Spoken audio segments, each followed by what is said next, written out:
بسم اللہ الرحمن الرحیم. السلام علیکم. میں ڈاکٹر فواد سلیمان رونجو. میں آج ڈسکس کرنا چاہوں گا کہ وہ کیا وجہ ہوتی ہے جس کی وجہ سے والدین بچے کی ہر ڈیمانڈ پوری کر رہے ہوتے ہیں, اس کی بات مان رہے ہوتے ہیں, اور اکثر ایسے اندازہ ہو رہا ہوتا ہے کہ شاید وہ جو والدین میں سے ماں ہے یا فادر ہے وہ بہت اوور انوالو ہے ہر بچے کی خواہش میں, ہر اس کی ڈیمانڈ میں. تو چند وجوہات ہیں جو تحقیق نے ثابت کی ہیں کہ جس کی وجہ سے یہ دیکھا جاتا ہے کہ بچے کو زیادہ حد سے زیادہ توجہ مل رہی ہوتی ہے. حالانکہ جب ہم پرورش کی بات کرتے ہیں تو ہمیں جو پرورش کا معاملہ ہے یا جو توجہ کا معاملہ ہے اس میں میانہ روی درمیانی حد کی جو ہے وہ اٹینشن دینی چاہیے. اب وہ کیا وجوہات ہوتی ہیں جس کی وجہ سے بچے کو زیادہ توجہ مل رہی ہوتی ہے اور جس کی وجہ سے بچے کی لمٹس باؤنڈریز سیٹ کرنا مشکل ہو جاتی ہیں. چند بہت ساری وجہوں میں سے جو بہت فیمس یا بہت جو ٹاپ کی وجوہات ہیں اس میں دیکھا یہ گیا ہے کہ پیرنٹس میں سے خود ایک کا چائلڈہڈ اچھا گزرا نہ ہو, کہ وہ اس طرح سوچے کہ میرا اپنا بچپنا اچھا نہیں گزرا تو میں نہیں چاہوں گا میرے بچے کا بچپنا برا گزرے, نگلیکٹڈ گزرے, اسے توجہ نہ ملے یا اسے سہولیات نہ ملیں. تو اس گلٹ میں, اس پچھتاوے کی وجہ سے پیرنٹ جو ہے وہ زیادہ توجہ دے دیتے ہیں. اب اس زیادہ توجہ کے کیا نتائج ہوں گے وہ ہم آگے ڈسکس کریں گے. یا اس کے علاوہ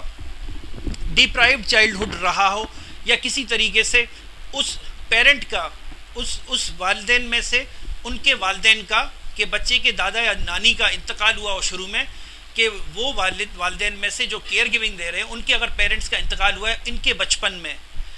تو اس گلٹ کی وجہ سے بھی ہو سکتا ہے کہ میری بچپن میں مجھے سرپرستی نہیں ملی تو میں اپنے بچے کی صحیح سے سرپرستی کروں گا.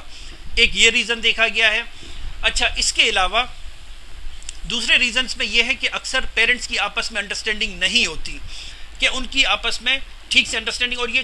کافی کامنلی دیکھا جا رہا ہوتا ہے. تو وہ دونوں اپنے جو آئیڈیاز ہوتے ہیں وہ بچے میں ڈالنے کی کوشش کرتے ہیں کہ بچہ ان کے آئیڈیاز کا حامی ہو جائے. یا اس کے علاوہ دیکھا یہ جاتا ہے کہ جہاں پر بہت سارے جوائنٹ فیملی سسٹم ہے, بہت سارے بچے ایک ساتھ رہتے ہیں تو ان میں کمپٹیشنز ہیں, تو وہاں پر بھی پیرنٹ اس وجہ سے خواہشات پوری کر رہا ہوتا ہے کہ ہمارا بچہ دوسروں سے کم محسوس نہ کرے. یا اس کے علاوہ ایک بڑی کامن اور ریزن یہ ہے سوشل پریشر, کہ مثال کے طور پہ اگر میرا بھائی ہے یا میری بہن میں سے کوئی مثال دیتا ہے کہ ہمارا بچہ تو اس اسکول میں پڑھتا ہے جس کی اتنی مہنگی فی ہے, اور مجھے محسوس کرایا جائے کہ یا میں اس کو اچھے اسکول میں نہیں پڑھاتا یا میں اس کو توجہ نہیں دے رہا ہوتا, حالانکہ جو میرے حالات ہیں ان کو میں بہتر سمجھتا ہوں کہ میں اپنے بچے کو کتنی توجہ دیتا ہوں, لیکن اکثر ہمیں فیڈ بیک سوسائٹی کی طرف سے مل رہا ہوتا ہے. تو یہ پریشر بھی کبھی کبھار ہمیں اس ڈائریکشن پر موو کرتا ہے کہ ہم بچوں کی ڈیمانڈز پوری کر رہے ہوتے ہیں. لیکن اس میں ایک بات میں کلیئر کرنا چاہوں گا, جو محبت اور نفرت کے رشتے ہیں وہ لاشعوری ذہن کے حصے سے آ رہے ہوتے ہیں. لاشعور وہ حصہ ہے جس کے بارے میں ہم اویئر نہیں ہوتے کہ مجھے کون سا کلر پسند ہے, مجھے کون سی چیزیں پسند ہیں, مجھے یہ والی چیز پسند آئے گی یا نہیں پسند آئے گی. تو محبت یا ہیٹ کی جو چیزیں ہوتی ہیں وہ لاشعوری طور پر ہوتی ہیں, وہ ہمارے اختیار میں نہیں ہوتی. یا اس کے علاوہ کبھی کبھار والدین کو اپنا عکس بچے میں نظر آ رہا ہوتا ہے تو اس کی وجہ سے بھی اس کو زیادہ توجہ مل رہی ہوتی ہے. یا اس کے علاوہ بچے کی خصوصیات والدین جیسی ہوں, چونکہ رویے کا ایک بڑا حصہ ہے جو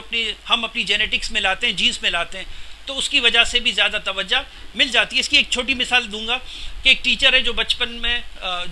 ایک ٹیچر ہے جس کا اپنا بچپنا اتنا کوئی وہ اسمارٹ نہیں تھے یا اتنا ان کو آتا نہیں تھا, تو وہ دیکھتے ہیں کہ جب وہ آگے محنت کر کے نکل جاتے ہیں, اب ان کا ہی شاگرد کوئی اسی مقام پر ہے اور اس کو وہ شاگرد بھی اتنا کوئی اس کو ٹیلنٹ نہیں ہے, تو ٹیچر ہو سکتا ہے کہ اس کو آئیڈینٹیفائی کرے, اس ٹیچر کو اپنا بچپنا اس شاگرد میں نظر آئے. تو اس طرح کی بہت ساری چیزیں ہوتی ہیں, وہ بہت ساری کمیاں ہوتی ہیں کہ جو پیرنٹس کو بچوں میں نظر آ رہی ہوتی ہیں, تو جس کی وجہ سے وہ اس کو زیادہ توجہ دے رہے ہوتے ہیں. یا اس کے علاوہ یہ دیکھا گیا ہے کہ شروع میں کہ ایک بچہ ہے یا بہت دیر سے بچہ ہوا, کہ 10 سال ہوئے شادی کو, اب بچہ ہوا ہے, تب توجہ زیادہ دی جاتی ہے. یا اس کے علاوہ بچے کو کوئی النس ہے, مثال کے طور پہ بچے کو کوئی ایسا فیور ہوا, میننجائٹس ہوا, انکیفلائٹس ہوا, جو بیکٹیریل اینڈ وائرل انفیکشنس ہیں جس کی وجہ سے بچہ ہاسپٹل میں اور کو جھٹکے پڑے, تو ایسی پرولونگ ہاسپٹلائزیشن میں بھی دیکھا گیا ہے کہ والدین زیادہ توجہ دے رہے ہوتے ہیں. اب جب ایسے بچوں کو لمٹ سیٹنگ کا جب معاملہ آتا ہے تو بہت ساری دشواریاں آتی ہیں. کہ اب بچہ سیکھ چکا ہوتا ہے, توجہ زیادہ مل چکی ہے, بچے نے چٹکی بجائی چیزیں اس کو مل گئیں, یا وہ تالی بجاتا ہے چیزیں حاضر ہو گئیں, یا اس کی کسی ڈیمانڈ کو رد نہیں کیا گیا, چاہے جو بھی فیکٹرز ہوں, چاہے پیرنٹس کی آپس میں نہیں لگتی یا والدین میں خود کسی کمی کا شکار ہیں, تو اس وجہ سے اس کی خواہشات پوری ہوئی ہیں. اب پیرنٹس کمپلین کرتے ہیں کہ بچے بات نہیں مانتے, اب یہ بڑا ہو گیا تو میرا کہنا نہیں مانتا, اب اپنی مرضی کرتا ہے, گھر سے باہر نکل جاتا ہے اور اس کو میری کوئی بات سمجھ نہیں آتی. تو ان چیزوں کو ہمیں شروع میں ہی انڈرسٹینڈ کرنا چاہیے, توجہ ہمیں متوازن دینی چاہیے, توجہ اتنی نہ دی جائے کہ ہم اپنی کاسٹ پر, کہ مثال کے طور پہ میرے پاس خود اچھا نہ پہننے کے لیے ہے اور میں نے خود کو کوئی اپنی ذات کو, اپنی سیلف کو میں نے نگلیکٹ کیا ہوا ہے, اور میں اپنے بچوں کو زیادہ توجہ دے رہا ہوں اور میں اس کی ہر ڈیمانڈ پوری کر رہا ہوں. میرے بیک گراؤنڈ میں آپ کو میری بیٹی نظر آ رہی ہوگی, وہ مجھے نہیں چھوڑتی کہ میں ایسی ویڈیوز بناؤں, تو آئی ہوپ کہ آپ لوگ مائنڈ نہیں کریں گے. تو coming back to the point, کہ خود پر کمپرومائز کر کے بچوں کی پرورش ضروری نہیں ہے. آپ اتنا کریں جتنا آپ کر سکتے ہیں, اپنی گنجائش سے اوپر, کہ خود کو مشکل میں ڈال کر آپ بچے کی ہر خواہش پوری کر رہے ہیں. ہو سکتا ہے کہ آگے بچہ آپ کی توقعات پر نہ اترے تو آپ کی ایکسپیکٹیشنز کرش کر سکتی ہیں, آپ ہرٹ ہو سکتے ہیں اور آپ کے لیے ذہنی مسائل شروع ہو سکتے ہیں. تو میرا اپنا مشورہ یہ ہوگا, پروفیشنل مشورے کی بات کروں گا, یہ میری کوئی ذاتی بات نہیں ہے, کہ دونوں والدین ایک بات کریں. اگر مدر کہتی ہیں ہاں تو فادر بھی کہیں گے ہاں, اگر فادر نے کہا نہیں تو مدر بھی کہیں گی نہیں. کلیئر پیغام ہونا چاہیے. بچے کے ساتھ ویلیوز کو ڈسکس کریں, ان کو بتائیں. ڈیولپمنٹ کے طریقے سے میں انشاءاللہ ویڈیوز بناتا رہوں گا تاکہ آپ کو آئیڈیا ہو کہ کس ایج میں بچے کو کیا کیا گائیڈ کرنا ہے. اکثر بچے پیوبرٹی کے بعد پیرنٹس شکایت کر رہے ہوتے ہیں کہ فار ایگزامپل ریلیشن شپ کا کوئی معاملہ اسٹارٹ ہو گیا, بچہ ضد کرتا ہے کہ مجھے فلاں جگہ پر شادی کرنی ہے, یا بچہ آپ دیکھ رہے ہوتے ہیں کہ نشاور چیزوں میں شامل ہو گیا ہے, تو اس کو ایک سینسٹیو طریقے سے بٹھا کر انڈرسٹینڈ کرا سکتے ہیں کہ اس چیز کے کانسیکوینسز اچھے نہیں ہوتے, اس کی تمہاری ذات پر یا تمہاری صحت پر, فزیکل ہیلتھ پر اچھے اثرات نہیں ہوں گے. اور بچے کو ایک نان ججمنٹل وے میں بچے کو کمفرٹیبل کر کے آپ ان کے ساتھ یہ چیزیں ڈسکس کر سکتے ہیں, اور ان کو بتائیں کہ آپ کے گھر کی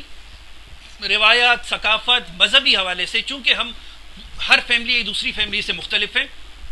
تو آپ کی جتنی بھی ٹریڈیشنل جو بھی ویلیوز ہیں جو آپ ان کو سکھانا چاہ رہے ہو تو وہ بلا شک بلا جھجک ان کو سکھائیں اور ان کو اس چیزوں کو انڈرسٹینڈ کرائیں. اب اگر اس وقت ہم اس کو انڈرسٹینڈ نہیں کراتے تو ہو سکتا ہے کہ اس کو اپنے 50 یا 60 سال پر اس چیز کا دکھ ہو کہ مجھے تو میرے پیرنٹس نے اس چیز کو انڈرسٹینڈ نہیں کرایا, مجھے کسی نے صحیح سے گائیڈ نہیں کیا. تو یہ بھی پرورش کا ایک حصہ ہے کہ ہمیں بچے کے ساتھ کنیکٹ کرنا ہے, اس کے پرابلمس کو سننے کے ساتھ ساتھ ہمیں اس کو سالو بھی کرنا ہے, لیکن بچے کی لمٹ سیٹنگ کرنا ضروری ہے. یہ نہیں ہے کہ بچے کو بالکل چھوٹ دے دی اور بچہ بالکل ہی جو ہے وہ باؤنڈری سے باہر ہے اور جو اس کا من چاہا وہ کرے. تو شروع سے ہی اس چیز کو انڈرسٹینڈ کریں کہ ہر خواہش پوری کرنے کی ضرورت نہیں ہے, خود پر کمپرومائز کرنے کی ضرورت نہیں ہے. اپنے آپ کو بھی اتنا ہی وقت دیں جتنا بچے کے لیے ہم کر رہے ہوتے ہیں. میں اکثر دیکھ رہا ہوتا ہوں کہ پیرنٹس کی آنکھوں سے آنسو نکل رہے ہوتے ہیں اور ان کی اتنی شدید ایکسپیکٹیشنز ہوتی ہیں. تو توقعات اللہ کی ذات سے رکھی جائیں, انسان خود سے توقعات رکھے, بجائے اس کے کہ بچوں پر ہم اتنا زیادہ توجہ دے رہے ہوتے ہیں. ہمیں اپنے لائف پارٹنرز کے ساتھ اچھی انڈرسٹینڈنگ بنانے کی ضرورت ہے, چونکہ دیکھا یہ گیا ہے کہ آگے آ کر آپ کے لائف پارٹنر نے ہی آپ کے ساتھ رہنا ہوتا ہے, تو اس چیز پر ہمیں زیادہ فوکس کرنا چاہیے. تو میں نے سوچا یہ چند ضروری باتیں ہیں جو کہ ہم اکثر بکس میں پڑھ رہے ہوتے ہیں یا اکثر پیرنٹس کے ساتھ انٹریکشن ہو رہا ہوتا ہے, تو ان چیزوں کو میں عوامی سطح پر ڈسکس کروں تاکہ پیرنٹس اس چیز کو انڈرسٹینڈ کر سکیں اور کیسے پرورش کے معاملات کو نپٹانا ہے اس میں پیرنٹس کے لیے آسانی ہو. آپ سب کے قیمتی وقت کا میں بہت مشکور ہوں.